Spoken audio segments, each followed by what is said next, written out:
Time is broken, power has shifted, and the Avengers may already be too late. What if Kang's terrifying final message wasn't a warning about the future but a confession about a battle already lost? Today on FilmVerse Hollywood, we're decoding the darkest Marvel theory, yet one that reveals Dr. Doom's silent takeover of the multiverse before Avengers Doomsday even begins. This changes everything you think you know about the endgame of the MCU. Did you feel that chill when Kang's final warning echoed through time, cut by static and fear? What if that message wasn't a threat, but a confession? Tonight, we uncover the terrifying truth hiding inside that broken transmission and why Avengers Doomsday may already be lost before a single hero even realizes it. The theory points to something far more disturbing than another multiversal war, a secret takeover that happened long before the Avengers ever reunited. Not a loud invasion or a violent conquest, but a silent replacement of power itself, concealed deep inside Kang's perfectly ordered empire where every second once bent to his will.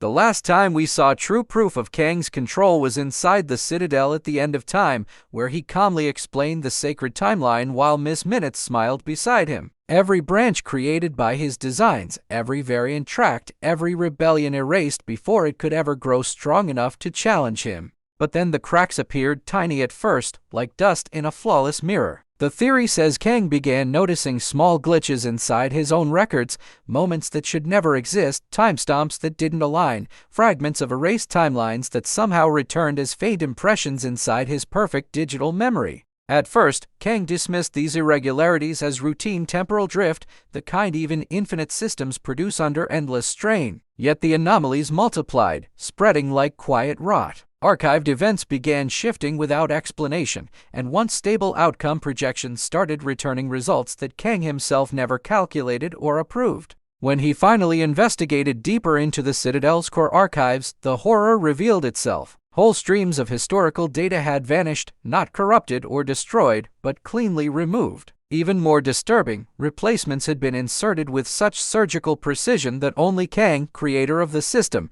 could sense something was wrong. What truly shattered Kang's confidence was the absence of chaos. There were no signs of forced entry, no raging temporal wars. Instead, everything showed perfect corrections, subtle edits that looked like natural revisions. It was as if reality itself had chosen to rewrite Kang out of positions he once ruled. He began tracing overwritten variants, discovering versions of himself that no longer existed in the records at all. Not killed, not imprisoned, but quietly replaced by updated outcomes that erased them from entropy's memory. Kang realized with dread that someone had reached deeper into his empire than any enemy ever had. This was not an attack waged from the outside. This was internal purification, a presence that didn't break the system, but perfected it for its own design. Kang understood the terrifying truth in silence. His empire was no longer fully his. He was standing inside a machine that was steadily becoming someone else's creation. The theory suggests that Dr. Doom never stormed Kang's realm with armies or weapons. Instead, Doom approached time like a mathematician approaches a flawed equation. One correction at a time, invisible to everyone except the one who built the system. Doom's power existed not as force, but as absence, a void where Kang once stood.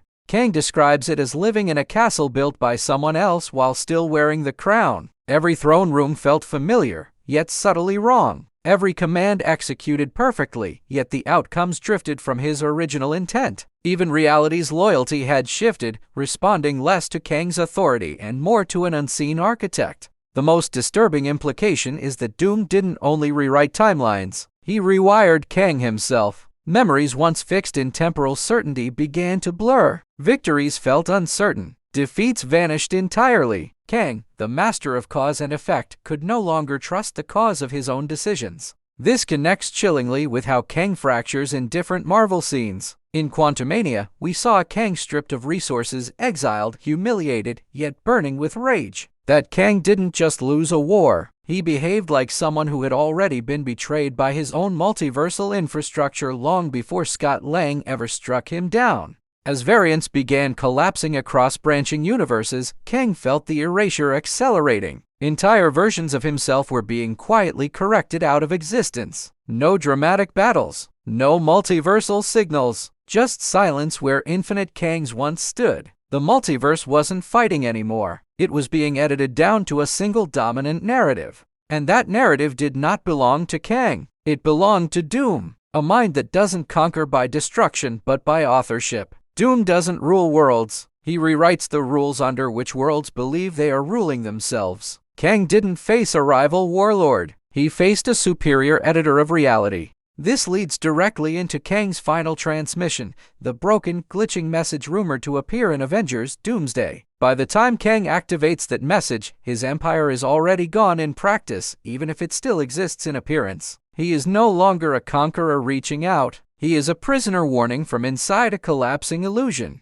The message reportedly begins as cold calculation, then shifts into desperation. Kang admits failure, not in battle, but in comprehension. He didn't just lose to Doom in strategy. He lost at the level of fundamental design. Doom did not fight the system. Doom became the system while Kang still believed he controlled it. Kang's words reportedly carry something terrifyingly rare for his character: respect, not admiration, but acknowledgement of superiority. He recognizes Doom as an intellect operating on a plane even higher than multiversal domination. Doom doesn't seek thrones carved by enemies. He builds thrones from the logic enemies use to understand existence. The most chilling line is Kang's warning that Doom is not a future threat but an inevitability already unfolding. That single word changes everything. Kang, the man who lived outside time, now speaks like someone trapped inside it. For the first time, Kang sees an end he cannot outrun or recalculate. Before Kang can explain Doom's final objective, the message collapses. Static devours his final words. The warning is cut short not by error, but by deliberate interruption. Even Kang's last act of rebellion is overridden. Doom does not allow explanations. Doom allows outcomes. This reframes Kang's role across the entire saga. He was never meant to be the ultimate villain of Doomsday. He was always the herald of something worse. Kang was the thunder before the storm, the distraction that kept the multiverse unaware of the deeper rewrite happening beneath its endless chaos. Suddenly, every mysterious shift in Marvel's timeline structure feels intentional. The bending of rules, the quiet contradictions, the way once absolute laws now feel flexible. These aren't continuity mistakes. They are signatures of authorship, signs that someone smarter than every genius in the multiverse is actively turning the pages. Dr. Doom does not need to announce himself with portals or invasions. His power expresses through inevitability. In Marvel history, Doom has always represented the idea that intellect, when absolute, becomes indistinguishable from destiny. This theory finally elevates that concept to a cosmic, terrifyingly logical extreme. Imagine the Avengers assembling with their usual confidence, believing Kang to be the storm they must survive. They prepare for time wars, variant battles, collapsing realities. Yet the enemy isn't the one creating chaos. The enemy is the one silently turning chaos into order under his private design. When heroes fight Kang, they fight a conqueror they understand. When they face Doom, they confront something far worse. A mind that doesn't want to break the multiverse, but to perfect it without their consent. Doom's victory condition is not destruction. It is authorship over what survival even means. The most horrifying part is that Doom's success depends on heroes behaving exactly like heroes. Their choices feed his revisions. Their sacrifices validate his design. Their victories shape the story he already accounted for. In fighting to save free will, they unknowingly follow the path Doom has already outlined. This gives Kang's final fear new meaning. He wasn't afraid of losing his empire. He was afraid of being made obsolete as an idea. Kang represented endless war for control of time. Doom represents the end of the need for war itself through total narrative dominance. Even Kang's variants, once infinite, now fall one by one. Their memories never echo. Their deaths don't ripple. It's as if the multiverse itself forgets they ever existed.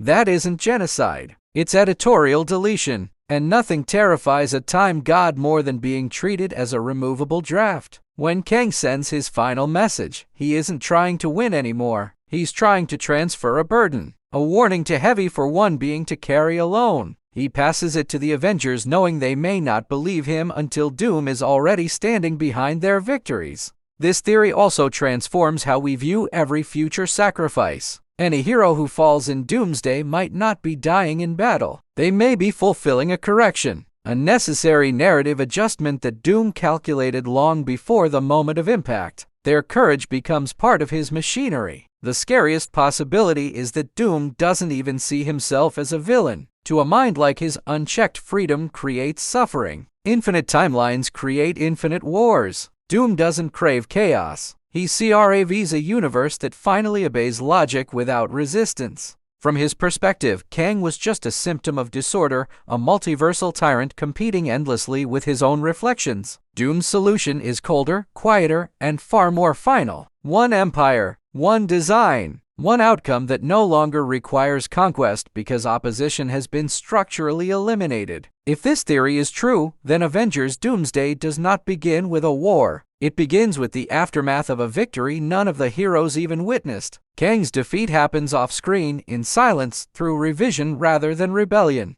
By the time the Avengers realize who the real enemy is, they may already be living inside Doom's corrected world. Their past reshaped, their losses arranged, their futures negotiated without their presence at the table of fate. Kang's final message then becomes one of the darkest twists Marvel has ever written. The greatest time Conqueror in existence, reduced to a messenger boy for something far more terrifying. The warning of a god who discovered that even gods can be overridden. The brilliance of this setup lies in its deception. Audiences prepare for spectacle, for armies, for celestial collisions. Instead, they receive the horror of realization. The enemy already won the moment no one was looking. Doom does not seek applause. He seeks permanence. And permanence is the one thing Kang could never truly achieve, no matter how many timelines he ruled. Doom doesn't need infinite versions of himself. He only needs one version of reality that never resists again. If Avengers Doomsday follows this path, then we are not heading into a battle for survival. We are heading into a battle for authorship of existence itself. Not who wins the next war, but who decides what a war even is. Kang's story ends not with a throne collapsing beneath him, but with his relevance erased. The conqueror of time becomes a footnote in someone else's perfected equation. And that is a fate more humiliating than death for someone who once ruled eternity.